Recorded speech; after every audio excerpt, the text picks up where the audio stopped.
What's happening, everybody? Welcome to Matic TV, Sunday evening.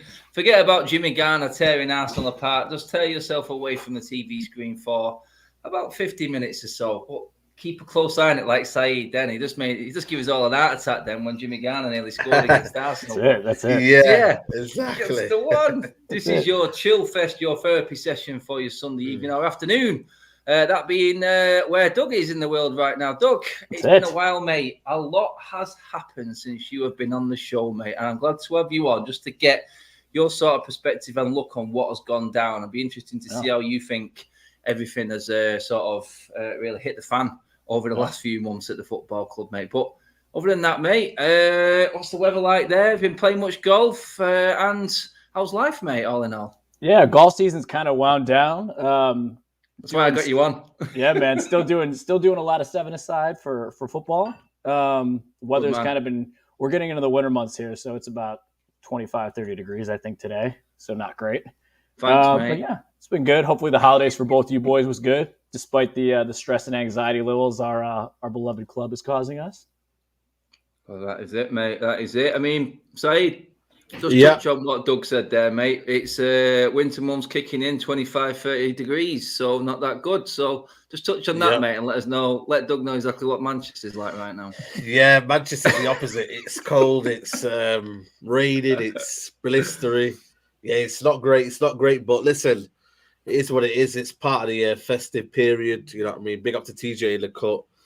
And man, another long weekend before Man United play. It feels like it's, similar sale again where we have to, you don't want United to come around too soon, but then it's like, it comes around on a Monday and you're almost like, you're almost slumped before, you want to get through your week again. But looking forward to what is a massive, massive game for Man United. It is a massive cup. We have to be in it to win it. And Aston Villa not going to be easy.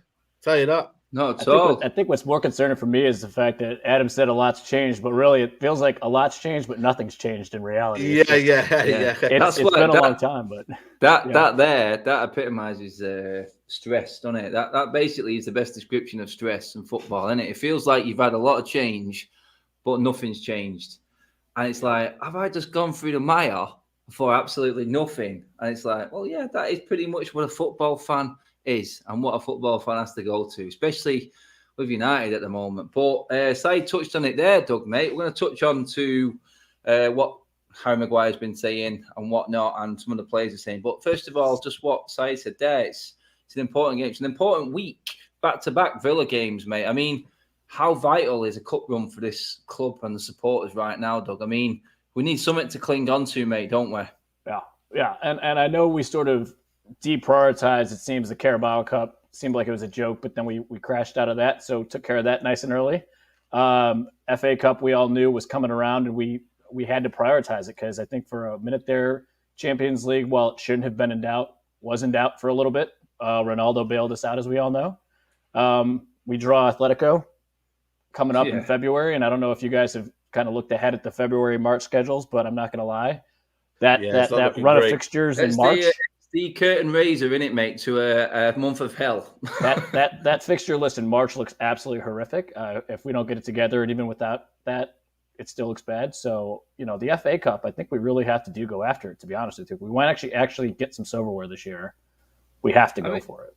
Yeah, it opened up for us really, Said, mate, hasn't it? I mean, the draw's already been done. I didn't know the draw was tonight, but Middlesbrough. The Borough, not in horrendous form in the Championship, but a home game against Bury, you'd expect United to get through that. If we can beat Villa tomorrow, then, like I said, no disrespect to Bury, but you'd expect United to get through the Championship side at home. Then into the fifth round then, mate, and then you're knocking on getting closer and closer to Wembley, like we spoke about the other day, and all of a sudden, Said, something to actually look forward to, mate. Yeah, mate, honestly, something to actually look forward to, man, you know what I mean? Plan, 100%, but... I remember last time we played Middlesbrough, Van Gaal here, they beat us on penalties. You know what I mean? It was crazy, crazy day. That was just an epitome of where we were. So many 0-0 draws, and what has really changed since then. But you would hope we'd beat Middlesbrough. But again, we're playing against Steven Gerrard. We're playing against a Premier League outfit. We're playing against a team that we lost, at the start of the season. You know what I mean? We're not great at home this season in terms of what's our home form this season? You know what I mean? Shocking. It's shocking, isn't We've it? got about 4 wins, mate, I think, if I remember right. Yeah, like seriously, like that's why the Middlesbrough game, when I seen it, I was like, come on, just give us an away game, you know what I mean? Something that we can just travel to, bit of, Britain, new environment and whatnot. But it is what it is. But massive test tomorrow, and we just need to win Villa by any means. I think that's why we'll talk about predictions at the end of the show, but we just have to get through. United at the minute are, we're just therapy at the minute. We're just getting through that therapy session.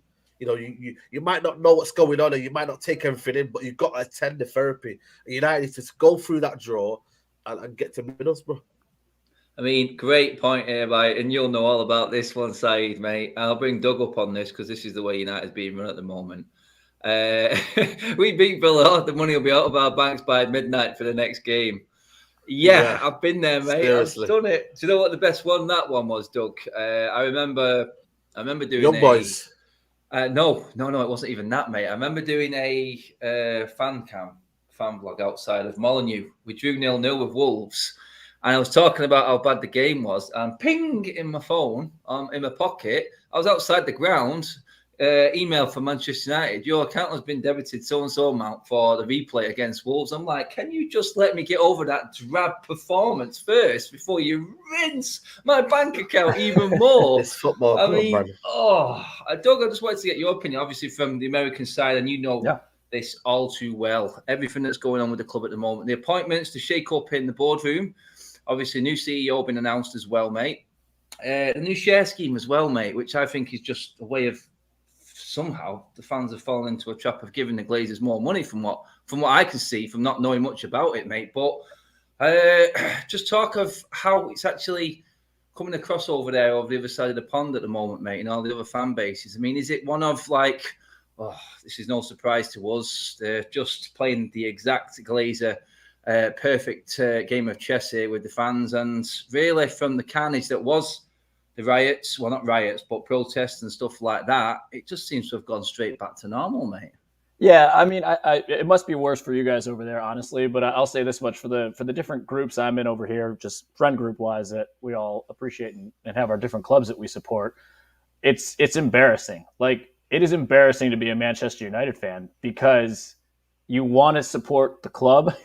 Obviously, all of us do, but they just make it so difficult for us to actually like hold our heads high, and luckily we can banter with the best of them. As I know, especially Saeed can do it. But it's just one of those things where at some point there's only so much that we can continue to sort of defend and try to find the silver linings in things, or try to be like, there's this, and then at the end of the day, especially with the state of the players right now, especially with the fraction between them and the coaching staff, I don't know how you fix this, right? Like, you just want to try to get to the end of the season, it seems like. But even as we know at this club, and this is what we're saying, it feels like a lot's changed, but nothing changes. You get to the end of the season, and let's just say it's another sort of, we finish anywhere from 5th to 7th. Maybe we sneak into 4th. I doubt we will, but let's just say 5th to 7th. We don't win the FA Cup. We don't win the Champions League, obviously. So you move into the summertime again, and it's just sort of like rinse and repeat, rinse and repeat, rinse and repeat. And that all goes back to, like you just said, Adam, it's the Glazers, right? And so the fact that they just took dividends again out of the club, and I know we'll touch on it with Maguire, but across the board, actions speak louder than words. And I think all of us know that, and all of us can attest to that. And what I'm getting sick of is just the amount of word vomit that comes out of the club on a daily, weekly, monthly basis with little to no action to support what they're talking about. It's just getting unbelievably frustrating. And it almost makes you not want to watch, because actually, to be honest with you, it makes it more fun to watch because you're watching just chaos happen on the field, and you never know what's going to happen. And there could be a legitimate revolt, almost like we saw with Chelsea. What was it when Sarri was in charge, and him and what's his name? I can never pronounce it. Yeah, Kepa went at it. You know what I mean? Or it's just petulance on the pitch, and like you might see that at some point with us, where Ralph wants to make a sub. Player doesn't want to come off, and then you're like, what the hell is going on? True. Like, what is going on? So, I mean, Saeed, on that, mate, Doug takes us perfectly into what we want to talk about next in terms of the players and what the players have been saying to hopefully avoid what scenario Doug brought up there and what Sarri and Kepa had. But Ralph's come out saying these players can handle the change of formation, what everyone's supposedly saying we are struggling with, and what all the players are complaining about in the press or what they're leaking out. Maguire's been out. I am the captain. This team is ready to fight. United will always fight. I remember, and I idolise the captains of yesteryears. And absolute bollocks, Harry. Shut up. I don't care. But sorry, mate, just talk about. What I love that change, you know. Yeah. What is it going to take for you, mate, to be convinced at all, mate? Because I'm going to get into what we need to do in terms of the table in a bit, but. What are you expecting tomorrow, mate, first of all? What are you seeing there tomorrow? Absolutely nothing. Honestly, I haven't seen before. Look, exactly, that's the word I'm looking for. Nothing I haven't seen before. I really am worried about tomorrow. You know, I really am, because I'm just looking at the performance levels, you know, the personnel. You know, Ralph Rangnick's almost like running out of personnel to choose, you know, in terms of which dynamic to choose. He's tried the McFred. He's tried McTominay in there. Obviously, Donny's the precarious, you know, player that's still not been picked. I don't know what that is for. But, you know, for me, the dynamics of the team, Rashford's still off form. Bruno, do you bring him in? Does that, the manager has got a set way of playing now, you know? It's very, you know, it's up and down. Will the manager change formation just because a few people in the media have said, you know, we should change our formation. You know, it's a lot of things to sort out tomorrow against a Villa team who are not informed. They're not playing great in the Premier League, but Steven Gerrard's coming back. You know, he'll want to prove something. Aston Villa will bring a lot of fans tomorrow. You know, so it is going to be a tough game. My question is, though, you know, have we learned anything in that training ground in the last week? That's what we'll see first. You know, the level of hunger, the level of, you know, commitment. That's the thing. You know, forget playing style. These guys are not even giving their all on the pitch, Adam. That's the scariest thing for me. If they were giving it their all, I think the rest of the talent will meet hard work. But, you know, when talent doesn't meet hard work, what do they say? You know what I mean? It doesn't happen, does it? So, you know, for me, we've got to get the basics right first, the basic principles of, are we going to battle Aston Villa? And if we don't, and you know what the magic of the FA Cup's like, you know, it'll be embarrassing that again. And it's like, I don't know if I can take it anymore, because it's one low after low. We thought Liverpool was low. Then that game against Wolves was low. Man City's low, you know. Mate, I was at Leicester away, finished me. There you go. Leicester away. You know, Watford away. Oh God, mate. Oh yeah, sorry. Yeah, nothing beats Watford away. I'm losing track of all the games. You can round them up, but Said just said something there that takes me into one of your favourite quotes that you gave to me the other day, Doug, mate. Just lead us away with that, mate, and what you're expecting. Yeah, no, I had mentioned to Adam that you know, there's a saying that I sort of really respect and like a lot, which is hard work beats talent when talent doesn't work hard. That's the way, yeah, exactly. And that's honestly, it's one of those things where I told Adam, like, my thing is yes, any professional player at this level has talent. You can't not have talent and make it to the teams and the level that you're at. So it's not to say any of the players aren't talented, but the problem is they're talented players who aren't working hard. They're not working hard. All of us saw that Wolves game. And the fact that, like I mentioned to Adam, I hate the mentality for away teams to just roll into Old Trafford and think that it's their playground. Like, it used to be a fortress. Teams used to hate coming to Old Trafford because they knew what they could expect, a beatdown, or at least to get dominated off the pitch. Now teams are rolling in going, what do we have to be scared of? And who do we have to be scared of? Because we have so much internal, you know, bitching and whining going on that the other teams just kind of sit back and watch and go, all right, as long as we implement our game plan and we can go in with a more attacking mindset, it seems like, into Old Trafford, what are these guys going to do?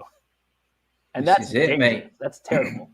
That was epitomised by Bruno Sarr dissecting our tactics in a 3-minute interview after the game against Wolves. Yeah. It was very easy side, wasn't it? And like Doug said then, we're making it easier for teams to play against us at Old Trafford by the attitude that we've got on the pitch, it would seem.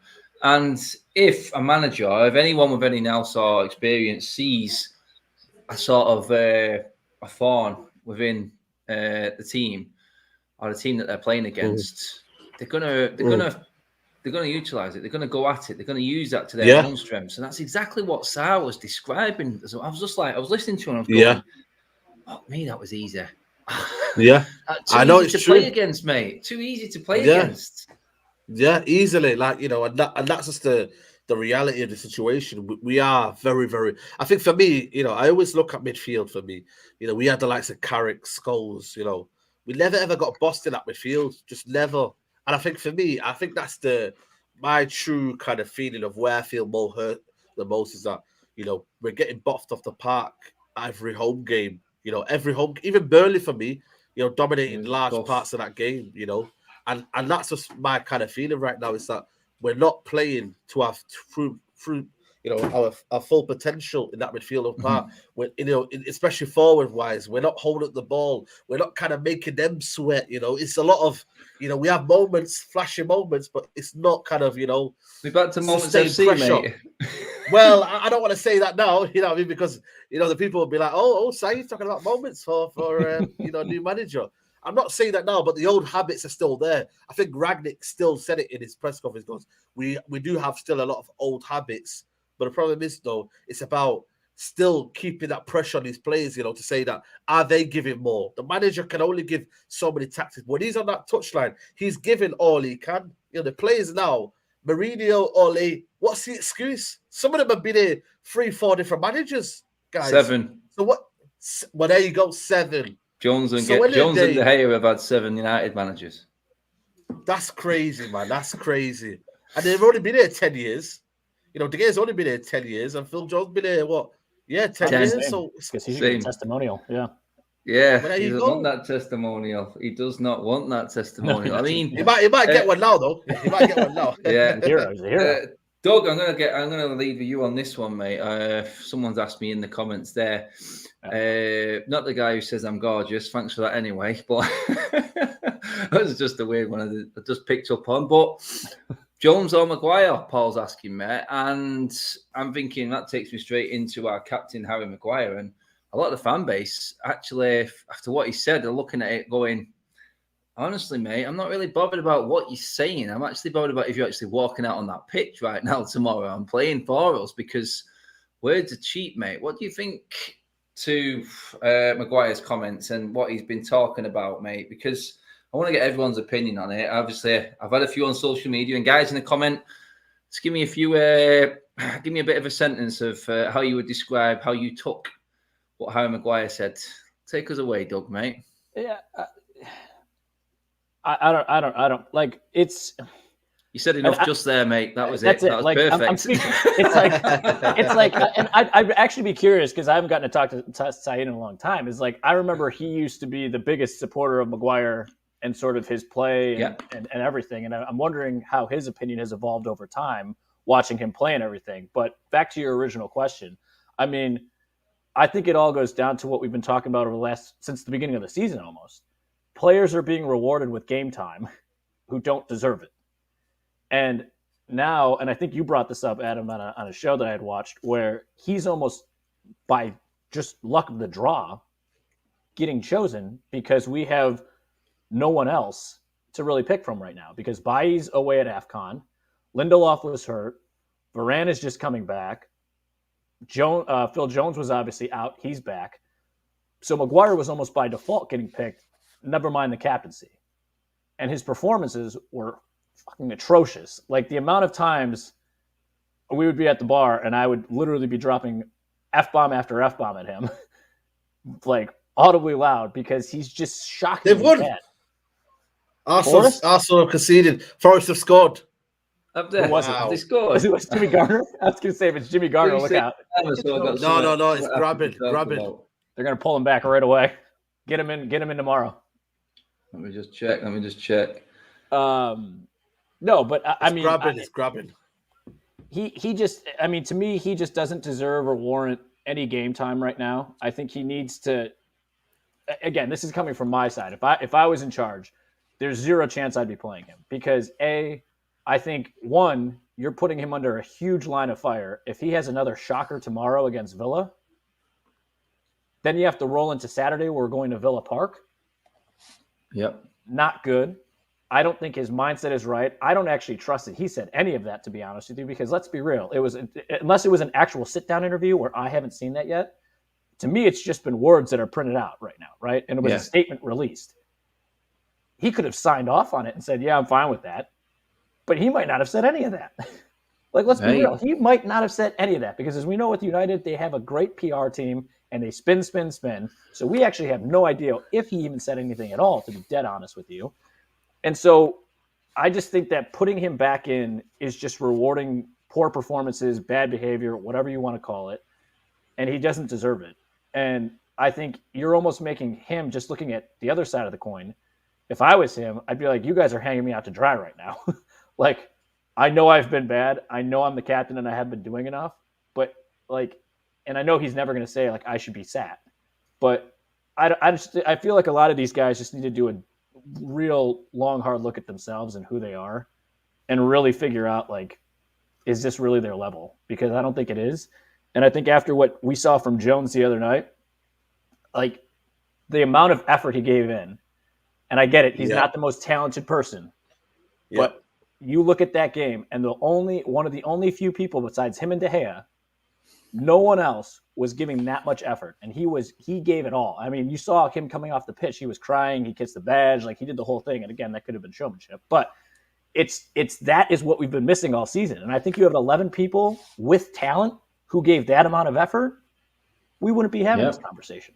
We'd be fighting for the title, mate. I mean, Saeed, mate, it's been a horrible week with lots. We discussed it the other night on your channel as well. It's been a horrible night with lots of leaks and lots of stories of unrest. Yeah, captain's been nowhere to be seen until now, mate, and it was just a statement. I mean, where was our captain in our hour of needs, Mr. Sailor? I mean, he didn't play against Wolves, so I thought it might have been the perfect opportunity for him to come out. Funny enough, someone takes his place and plays better than him, and we don't get a peep out of him, mate, for a week. Yeah, exactly. You know, he comes and says, "Yeah, I'll do all these things for all the journalists and whatnot." You know what I mean? It's, for me, it's crazy, man. Fred's come out. I don't know if you've seen Bruno Fernandes commented under a transfer rumor on Instagram about Barcelona. You know what I mean? There's all these things, and you know, I don't know what it is, me, man. I just feel like it's one of them situations where if you're silent, it feels like you know that they don't care. But in reality, we want to know what you're doing on the football pitch. You know, we don't really care about all these little paragraphs that you write. And I think Rashford wrote something again online. And it's one of them things where, you know, you just want to see performances. I get you want to say, you know, you're United through and through. We know Rashford United through and through. You know, you've been through the academy up. You live local Manchester Wizards show. You know, we get it. You know, we get it. But the problem is, Adam and Doug, we want to see this on the pitch. We want to see the endeavour. We want to see the drive and the hunger that you have, you know. And we don't have that at Man United right now. There's a lot of players who are just happy to be there. They're just almost like, you know what? We're okay with collecting our wages. We're okay with, you know, putting a 5 out of 10 every week. If someone else puts an 8 out of 10, you know, they're looking for Ronaldo for inspiration. And they never, you know, the attention all changes to Ronaldo. You know, there's a lot of people that are not doing their jobs properly. And it's like, you know what? I'll hide away. You know what I mean? I've only come for 15 minutes. They can't really blame me. And it's like, that for me cannot happen at this football club. When you come on that pitch, you're put into accountability. What did you put in that pitch? Did you make an impact? Fair play, Bruno. I thought he made an impact when he came on. But then Rashford was a tailor opposite. He just went, put his head down. You know, so, and also, if you're not playing as well, you know, where's your hunger to come back on the pitch? You know, I remember when, prove it. You know, how many players did we have that Alex Ferguson used to always drop in and drop out and whatnot? Tevez, Ronaldo, Berbatov, and was it Rooney? Never, ever all played together. But when they're sulking, when they played, they proved it, didn't they? So it's, you know, it's just one of them things, isn't it? Yeah, I mean, Doug, what are you expecting changes-wise for this Villa game? Like we said, we talked about the importance of it and what the fans need in terms of a cup run just to salvage something this season. What is your go-to team for this game, mate? I mean, do you make 4 or 5 changes, or do you try and build a bit of stability and get these players playing together a bit more often so they can learn how to play this system that Ralph says they can learn, but you do need a bit of time on the pitch in a competitive environment to sort of get used to how everyone adapts to it, don't you? So do you say that and not make too many changes, or you just say, look, I've had enough. I need to see someone different because these players have failed us all season. Do you change it a lot? Yeah, I mean, just working in from the back line, I mean, I do think that, I would personally get Varane some more playing time just because he needs to get his legs back under him. I agree. And if Lindelof is healthy, I would play him. And my second choice, if he's not healthy, would be Phil Jones. Because I would not put Harry Maguire on the pitch, to be honest with you, just looking at the center back pairing. Because, again, I think between him showing that he's not really the locker room leader that everyone thinks he is or that he claims he is, that's very apparent throughout this whole week. And even prior to that, you could just tell that he's not. He's not very vocal on the pitch. And, again, all that aside, his performances have been shocking. So I stack rank him 4th right now of those 4 people that I mentioned. So that takes care of that right there. I think Dallo needs to come back in. Yeah, I'm with that. I would probably keep Luke Shaw because again, he's another one similar to Varane where he needs some more game time. I do like Tellez, don't get me wrong, but I do think that Luke Shaw, especially tomorrow, would be better. And then when you get into the midfield, I would start Fred and I would start Donny. I would. And I've been a huge Donny van de Beek fan, and he's been grossly mistreated this whole time. And I know that there was that whole thing about he's not really, they're not sure that he can cover the distance needed and everything else, which I think is a complete crock of shit. That's bullshit. It's bullshit. So seriously. So put him and Fred in there, and let's just see what they can do. Worst case scenario, it's not a league game. But as we saw from actually what you had mentioned, Adam, that game against Watford where I legitimately threw a complete fit at the bar with a bunch of people, Donny was the man that game. He was the only one that was playing balls through. He made intelligent runs, intelligent passing, and he showed what he could do. And then again, he just does that. And again, we're not saying he put in a worldly performance, but he put in a solid 6-7 performance. And then he sits. And I think they've said that since Ragnar's come in, he's gotten a grand total of 6 minutes. Yeah. And he had about that before. Before. That's inexcusable. So that's the couple of changes I would make right there, just heading from the back line into the midfield, is I would get people in who, A, need the game time to get back to where they need to be because they are legitimate starters, a.k.a. Shaw, Varane, the people who we know are going to start and they just need more game time. And then I would try something different in the midfield because it's clearly not working, or it's inconsistent, I should say. I think Matic, you need to save him for a league game. If you really want to play him, you need to save him for the league because league points are more important right now. And so I would give an FA Cup run to Donny and Fred. I mean, league points are important. Yeah. And as it stands at the moment, yes, Arsenal have got the Carabao Cup, but it looks like towards the back end of this season, they're going to have Premier League games to go for because they look like they're going out of the FA Cup right now. And that may be funny to us right now, but the Arsenal team with no other cup competition in the last 3 months of the season may be a bit of a problem for us. Yep. So, of course. As much as I'm laughing right now, I do believe that might benefit them, but let's forget about that laughing stock. Saeed, mate, front line, mate. Doug's just gone through the midfield and the defence there. Would you treble to it? 4-2-4, 4-4-2? Who's your front 4 be, mate, in this one? You know what? For me, I don't know. People will say Sancho, but I'm not going to lie to you. He's not in great form. I just don't know if he suits Ronaldo and Cavani up top. I would be inclined to maybe bring in Bruno back in. This is literally just from the start, and see what he's capable of. And I think I would bring... Is that him? Is that Saeed just spazzed out on us? I think it might be. Right. Are you Let's there? wait for... Go on, Saeed. You're back, mate. You're back. You're just not moving. All right, cool, yeah. So I would play Bruno, but I honestly don't know the number 10 role. You have to help me out, guys. Who is going to be there? I think it might be Elanga. I really think it might be Elanga. But I don't know who's going to play alongside that number 10 role. Rashford can't play there.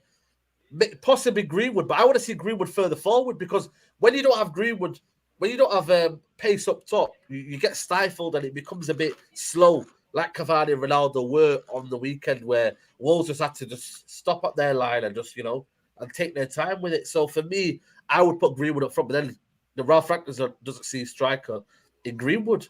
So it would probably then be Donny and Greenwood in the number 10 roles for me. But then up front, I think it's Ronaldo, but it has to be someone who has pace with him. But again, it's a lot of things where I just don't know what's going on with this football club in terms of our front four. It's very, very much up for grabs who can go in there. You know, I don't know what you guys are thinking, but there's no fluidity there. There is no fluidity at all. I mean, what do you think of Cavani? Because I thought he looked like a checked out dog in that Wolves game. He was miles off it, mate. And I would not, if that's how we're gonna get Cavani, then I wouldn't be too bothered about him playing it. Because great 1 week, and then I can't be having a striker having a week on, week off. We just don't need that at the moment, mate. I mean, I thought him and Ronaldo were both appalling in my eyes against Wolves. Yeah. Nothing stuck, bad decision making, and ultimately, mate, does that free up space for anyone else for you? I mean, the front four, Doug, it is tough at the moment because we've not seen any of them work well. So we're sort of clutching at any sort of combo right now, and I don't think it's right throwing name after name after name into the hat. It's just, I think we're at a stage, mate, where we're just hoping that someone adapts to it better than someone else, really, and then we can go with it. Yeah, I mean, if I was going from the back line again all the way through, I'd probably go Shaw, again, depending on if it's Lindelof or Jones, Varane, Dallo. My two sitting would be Donny and Fred, like I mentioned. Your next two, I would actually probably, this might be a little off key, but I would actually probably give a run out to Lingard and Bruno. And then my front two, I would honestly do, and this is going to be a little let there, but Cavani and Greenwood. And I would sit Ronaldo and bring him on. Yeah, I mean, I'm not against Ronaldo being benched for an FA Cup game, just to see if we can get the best out of Greenwood. I think that gives you a bunch of grafters out there who are going to run a lot. So you've got the Freds, you've got the Lingards, who will definitely put in a shift and run, who can actually play a pass too in terms of Lingard. Saw them do it for West Ham. I think that gives Bruno a little bit more room to be slightly more creative, but he can drop in if we need to. I think Cavani will still be able to do his usual stuff. And I think the thing with Cavani is everybody wants to see him and Ronaldo up front, and I get that. But they don't suit each other. They really don't. No, they don't. They don't suit each other's playing style. And so Cavani and Greenwood had a nice little thing going there for a minute where I feel like they were linking up a little bit better. And I do think that despite all these rumors, I mean, it might if Cavani is a better mentor, we'll say, for Greenwood, because let's be real, we all kind of want Greenwood to be playing in that main striker role up top. I would put the two of them together and then give them plenty of support behind them with Jesse and Bruno to be that creative force behind them. And then again, let Bruno and Donny and Fred do that work in front of the back four. And you've got plenty of... I was thinking, what was the formation when Greenwood was up top for the Champions League game? Because I didn't understand that formation as well, because it looked like, Oh, it was an ever-changing one again, wasn't it, mate? Yeah, we moved in and out, yeah. Sat in the stadium, and I've got really good seats, so you can see pretty much everything. You can really see the formation as it lies. I know you come from your seat as well, Said, from the east as well. So yeah. It was especially obvious in the Wolves game, and the Burnley game, how it went from 4-2-4 to 4-4-2 in and out of possession. That does give you two focal points in strikers. So for me, I'm thinking, right, who is my natural strikers then? I mean, Greenwood is one for me because he can use both feet. And then if you're starting to build something, you sort of just find the one that works next to him for this game, surely. I mean, there's then reports and rumours that Greenwood just doesn't get Ronaldo. Ronaldo isn't Greenwood. It doesn't work. But at the end of the day, this is one of the best players that's walked the planet. You should be able to adapt in a way. You should be able to make it work with a player like that. The capabilities are there. Do you know what I mean? I've seen how much of a team player Ronaldo is. I've seen what he does for Portugal. It's there. There is something there. It's just a case of not making the excuse. And I think Rangnick said it sometimes by saying we need to develop Greenwood a little bit more. I mean, I'm seeing young lads start all over the world, and I'm going, is Greenwood going to be any bleeding worse than anyone else in this team right now? He's not. True. He really isn't. Before we move on from that, Doug, quickly, mate. Yeah. Are you happy with the stance that Rangnick's got? Because the forward that we could play is Martial, but Rangnick's been quite firm. If you've asked to leave the club, you don't get game time, mate. I don't get what's going on with him either. And I think that we have between Lingard, Martial, Pogba, Cavani, God, there's a handful of others. Like, we have too many people who have already sort of 1 foot out the door, which is not great because, again, you don't have the commitment you probably need or want, and nobody seemingly is willing to give it either. So, yeah, I can kind of understand where Ragnick's coming from, where he's like, I don't want to play him because he doesn't want to be here. But then from the Martial perspective, it's like you have no buyers or you seemingly have no one who can take on your wages, it seems like, whatever the case may be. So you are going to be here for the remainder of the season. So what are you going to do? There's a lot of people. Yeah, it's true. Because what can Ralph Rangnick do? You can't build a team around Lingard, who might leave in January, Donny, who might leave in January, Martial, who will probably leave in January. You know, there's a lot of players who, you bring them in, and then it's like you're forcing players who are not on form in Rashford, maybe Bruno to play, and it's like, this is very, very tricky, for Rangnick to pick these players. But then he's got to pick players who, for me, but then again, I just thought that was very, very, very weird when he took off Greenwood. He said he needed to take off someone off. Scary, scary for me. And that's something where I booed it. I really did. And people can say to me, how can you boo a manager? No, it wasn't the booing the manager. It was booing the decision. The decision annoyed the whole of Old Trafford more than any time under Ollie. You could hear it too. I mean, obviously you guys were at the game, but you could literally hear when they subbed him off. And then even the announcers were like, this doesn't make much sense why they're pulling Greenwood off. He was just starting to show some life and show some things, and then you just drag him off. The best player on the pitch. There was a moment in that first half where he took the ball down on the right wing and he absolutely fizzed a ball through to Jadon Sancho. It was just and it reminded me of Dimitar Berbatov on the way he struck the ball. It was just absolute perfection. Yeah. And I thought Sancho didn't even get any flack for anything that he did there because he made the wrong decision and we ended up wasting the opportunity. I thought Greenwood, really, I thought we should have been 2-0 up before Wolves had even took control of the game in the second half. I really do. I think Bruno should have scored and Cavani should have played Greenwood in. They were the best opportunities and Wolves were the better team. I'm not saying that, but our decision-making and our lack of chances created, we need to take every chance that comes our way. And for me, I would have Greenwood above anyone else right now on the end of a chance. I don't know about you guys. For me, the forward position goes to Mason because I think he's got the composure more than anyone else. Right? Obviously, Ronaldo, but we're talking about this FA Cup game and the possibility of resting Ronaldo. That's what I'm saying, yeah. How can you build it like Said said then, though? I can't build around Ronaldo. I can't build around Cavani. They're both gone. Ronaldo's gone in a year. I'm looking ahead here. I'm trying to think. And I know the players that Rangnick would want to bring in. And I think, he's not even going to be here long enough to work with this team. And I'm going, wow.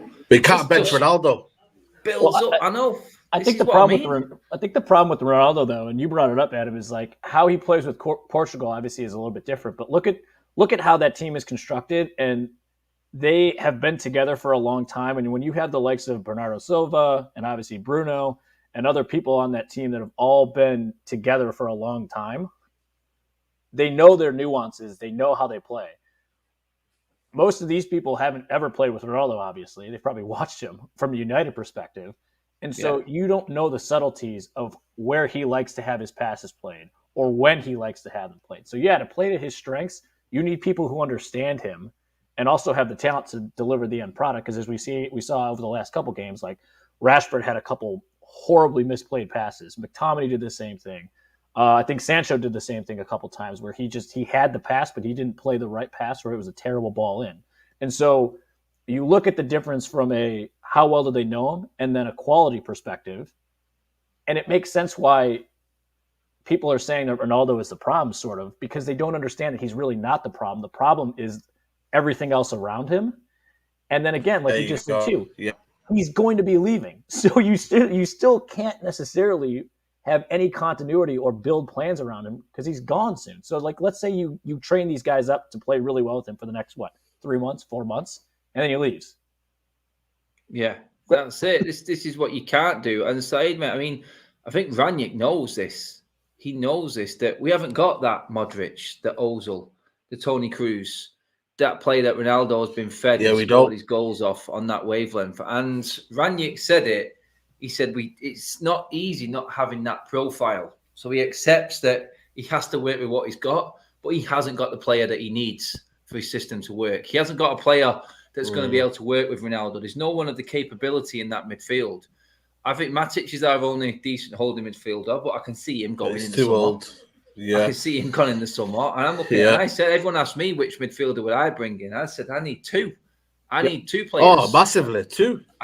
Two players. I think if I'm looking at the future, and this is where Rangnick's got it tough, because he knows he's going upstairs. So what is he supposed to do? He can't bring any of his players in because he's not going to have time enough to make it work. He really isn't. Because the players that he can bring in January aren't the ones that we need. We need better players. We need that killer midfielder, that one midfielder. And then we need a specialist midfielder next to him. If I was to pick two, someone said the other day, in an ideal world, a Bellingham and an Ndidi, I think we're challenging. That's how I see our midfield. That's the perfect midfield for me. He can get it, but you'd have to spend a lot of money. It all depends on the next manager involved. I mean, in terms of what we've got left this season, half a season to go, mate. We're not bringing anyone in. It's quite clear we're not bringing anyone in. I can't see how we fix it. No, we're not bringing anyone in. I can't see how we fix it. Do you?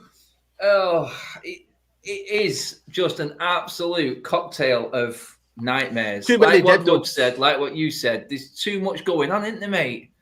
Too many bridges that have been burned. Too many, bridges to fix. You know what I mean? It's all a bit of a mess. And there's too many in-house stuff to sort out. There's a lot of situations and chemistry styles to sort out.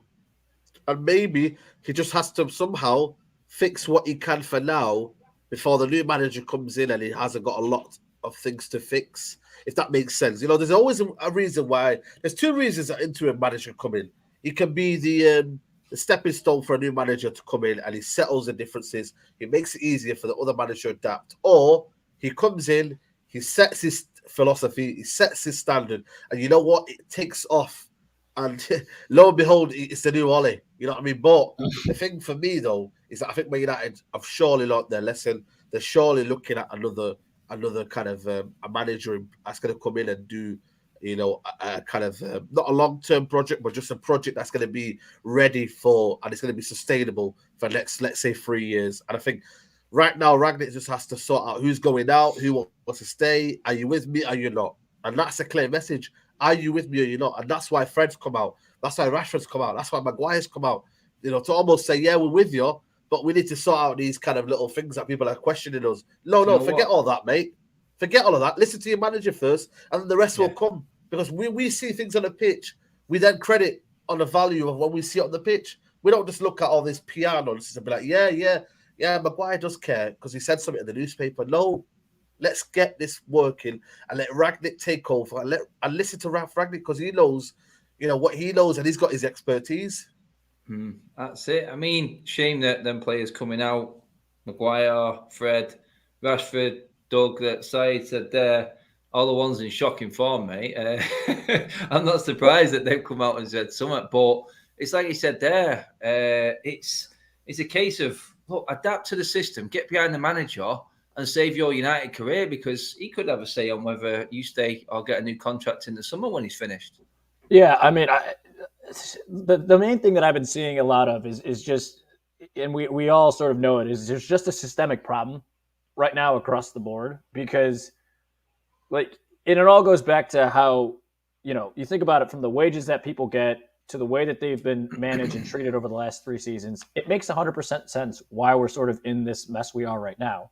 Because for any of us, if we were all getting paid way more than we really honestly knew that we should be getting paid for our job, and we knew we were substandard at it, but whoever our boss was just our BFF, our best friend, and was like, hey, guys, you're still doing great. You're trying hard. We're going to give it our all, effort, whatever. And then all of a sudden you have someone come in who's trying to change the system, change the mentality, change the way of doing things, But then you still have people at the board level, and even like a Darren Fletcher and Mike Phelan, who are still bought into the old ways of doing things. This is where you have such a gap, and why you have players like Ronaldo, who his standards are winning. Plain and simple, his standards are winning, right? Yeah. And then you have other people who are making probably the most amount of money they were ever going to make, who, again, have been coddled for the last 3 years. And now, all of a sudden, you have someone who's coming in, Ronaldo, Rangnick, whoever, and has expectations of you, and you're whining and complaining because you're not used to that. And that's where I do side with Rangnick, to where he says, if you don't want to be here, don't be here. Yeah. Plain and simple. Like, I don't care how much money you make or anything else, or I don't care how Solskjaer and the rest of them treated you. That's not how we're doing things here. And if you don't want to be here, go. There's plenty of other people that would probably love to play for this club and put in the time and effort. And I even looked it up because as a fellow South Korean, I was just curious. I looked this up a couple weeks ago, what Heung-min Son is on at Spurs. He's on like 130 or 140K a week. This is Son we're talking about. How many players in the United team are making? And you know what? Double? Doug, on that, mate, that's at Tottenham having ploughed through his first contract, which would have been worse, and performed to the highest level to get that deal. Absolutely. Yeah. Because he has been world class, for Tottenham at stages, you know what I mean? But then you have our guys who are on 200, 250, 300. We're talking here and talking again. I guess it was kind of dispelled about Pogba on 500. Like, you're talking, I understand they're at the same position, but understand what their output is. Right now, as it is, Heung-min Son at 140K or Paul Pogba at 500,000. That's crazy to even think about. Mm-hmm. That is absolutely mental. I don't not like Pogba. I like Pogba, but I'm saying to give him $500,000 or 500K or whatever it is, pounds, that's insane. It is, mate. It is. And it sets the precedent again, doesn't it? I mean, I prefer the precedent that Rangnick's got. If you ain't signed the deal and you're thinking of other things, then you don't play. I hope he holds that down with Pogba when he comes back, because that deal's been on the table since July, Saeed. So he's quite clearly not fully invested in Man United. Otherwise, he would have signed, mate. So he's waiting. He's holding the club to ransom pretty much. And let's be fair, he's not worth that amount of money. He hasn't shown enough. None of the players, to be fair, I'm not going to pick on Pogba here. None of the players have been worth the money. None of the players, Since he's been in, he's having a poor season now. But before that, he's probably earned his corn. I would say De Gea definitely this season, player of the season. And then you look down, you go, no. Yep. But before I want to get into what we could actually do and what's actually needed second part of the season, I'm going to say it now, Saeed, mate. Ten Hag or Pochettino in the summer, mate, because I do believe that they are the two managers that are coming. One of them is coming to Manchester United, mate. Everybody in the chat, get yours. Everyone in the chat, get yours in as well. Is it Poch? Is it Ten Hag? I don't believe it's going to be anyone else. I really don't. And it would be crazy if it isn't one of them two, I would say, looking at what we've weighed up. Yeah. I think for me, it would be Ten Hag. I'm just looking at what we need to build on and the egos and what we need to kind of go through now in terms of not having wholesale names and more just a team game. I think a team game suits Ten Hag. You know, if you're looking at a team of individuals and maybe a team of, players at their peak or whatnot, then you would go Pochettino. So for me, it would be Ten Hag. I think Pochettino, I don't know if he's past it, but I think, he would be a manager for me who, if you're looking at maybe after Ole or after Mourinho, that would be the perfect choice, But right now, I think, United need a new way in Ten Hag for me. So I would go with Ten Hag. Doug, who's your man? Yeah, I remember I messaged with you over November, December timeframe, and I said my ideal thing would be is if we pull both Van der Sar and Ten Hag out of Ajax, which I knew obviously was going to happen from the Van der Sar perspective. But getting Ten Hag in, I think is great. I think he does typically play a 4-3-3, if I'm not mistaken. I think Pochettino still plays more of a 4-2-3-1.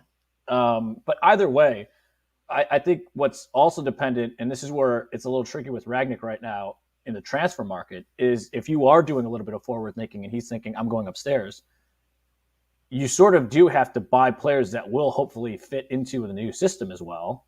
Mm-hmm. Because you don't want to go and continue to make the mistakes of the past, which is just buying people who don't fit.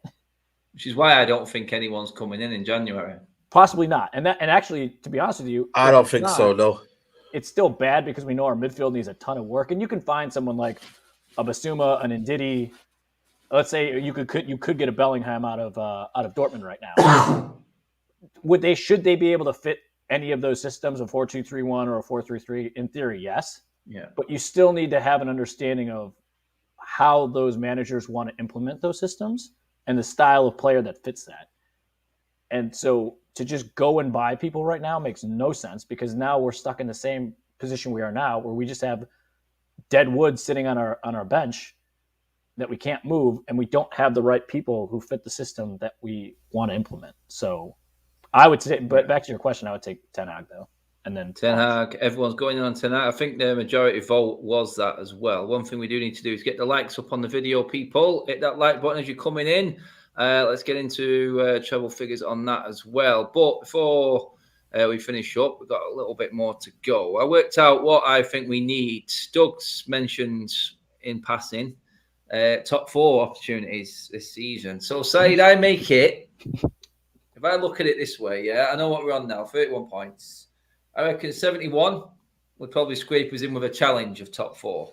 That's a minimum. Yeah. So I made that 12 wins, 4 draws, 5 losses. Is that right? No. Have I got that right there? Yeah. I've not, have I? No, sorry. I need 3 losses, 4 draws, 12 wins. Is that doable with what we've got? Doug mentioned... No. Doug mentioned that March run there, but I just had it before, actually. I had the next few games. Sorry, 1 second, guys. I've got my notes. If we were to win all our games... All right, here we go, mate. Side, mate. You need 12 wins, yeah? So the next league games, 1, 2, 3, 4, 5, 6 league games coming up. Villa, Brentford, West Ham, Burnley, Southampton, Leeds. You've got to win them all, haven't you, mate? You got to win them all. Oh, we're out top 4. Yes and no. I don't think we're out of top 4 because I think, you just don't know what other teams will do. But we're behind them already, mate. We're the ones who need to make up the ground. I know, exactly. And that's why I said yes, because, I just don't see, are we convincing? Are you convinced? I'm not convinced for Brentford away. I am not convinced. God, mate, I'm bricking it. I am bricking that next week. Seriously. Man City struggled him. Man City struggled with him to keep up with the intensity and the fact that the sheer commitment of Brentford. I don't think we can even Brighton at home. I'm not sure about that. You see Brighton against Chelsea. Assuming that I think Basuma might be out for that game. Obviously, it depends when they come back. But if he does come back, there's a lot. I'm not sure about top 4. I'm just kind of like, I'm just taking game by game. I really, really am at the minute. I'm just assessing everything game by game. And just thinking how other teams do and what we do and whatnot. Because if you were to say to me, top 4's gone, I disagree with that one. But it's a long, long shot in terms of our performances, not in terms of our results. Because results, you can say, yeah, we can do this and whatnot. Performances, we're not there. When was that time Man United played well? Leeds at home. And consistently well. Leeds I'd say no, they're consistently well. Never that I've seen. It's like consistently well. I would say the best game we've had is Leeds at home. Obviously, first game of the season that just fell into our lap, and it was one of them good days where I thought we deserved the win. I can't think of a win we've deserved more. After that, I would say, you know what? And it was only 1-0. The Palace game was probably the most comfortable game I've watched. Rangnick's first game. I thought we controlled that game. The rest, even Burnley, my God, we were lucky in the second half. Lucky. And even Newcastle at home, the scoreline flattered us. And I remember saying it then, and I got loads of stick doing my fan vlog outside the stadium for saying, look, everyone was singing Viva Ronaldo. I understand. Yeah, it was that, and it was the vibe there. It was brilliant. But I seen things in that game that absolutely petrified me. And lo and behold, the weeks commencing, it all came to fruition. It was a disaster show. And there has been no control, no consistency, Doug, 100%, mate. And consistency is what we need to get what I said there, the minimum 12 wins out of these last 19 games. Mm-hmm. Have we got that in us? It's going to take one monumental turnaround in this squad attitude, mate, isn't it? Well, I think there's the change in attitude, and then there's also, if you look at the key people that we would need to have around to make that sort of run, a Cavani, I think, is probably due another injury sometime before the end of the season. Let's be real. I think you've got Luke Shaw has luckily been healthy, but you never know with him. I think that there's a couple other key people that I think are in positions that get injured far too often that would make that run tough, and we don't have the squad depth in those positions to accommodate that. And especially, again, like we talked about, in March and April, our run of games in is not great. Like, it's really not great. And I don't think we get top 4, to be dead honest with you, this year. I don't think we do. I think we're too far behind. And to be brutally honest, I would really start to prioritize the Champions League, as dumb as that sounds, because as a way to get in. Because it's not dumb though, is it? It's not dumb. It's like you've got to pick your battle here. And I think with where we're sitting, and with Arsenal being out of so much, and then with Chelsea, Liverpool, and City being as consistent as they have been, and then the likes of West Ham and Spurs, as we all know, like I don't see us, given the state of the players' mindsets, injuries, a coaching system, and actually a system that seemingly changes throughout the game as well. There's too much going on right now to provide what we just talked about, consistency. Yeah.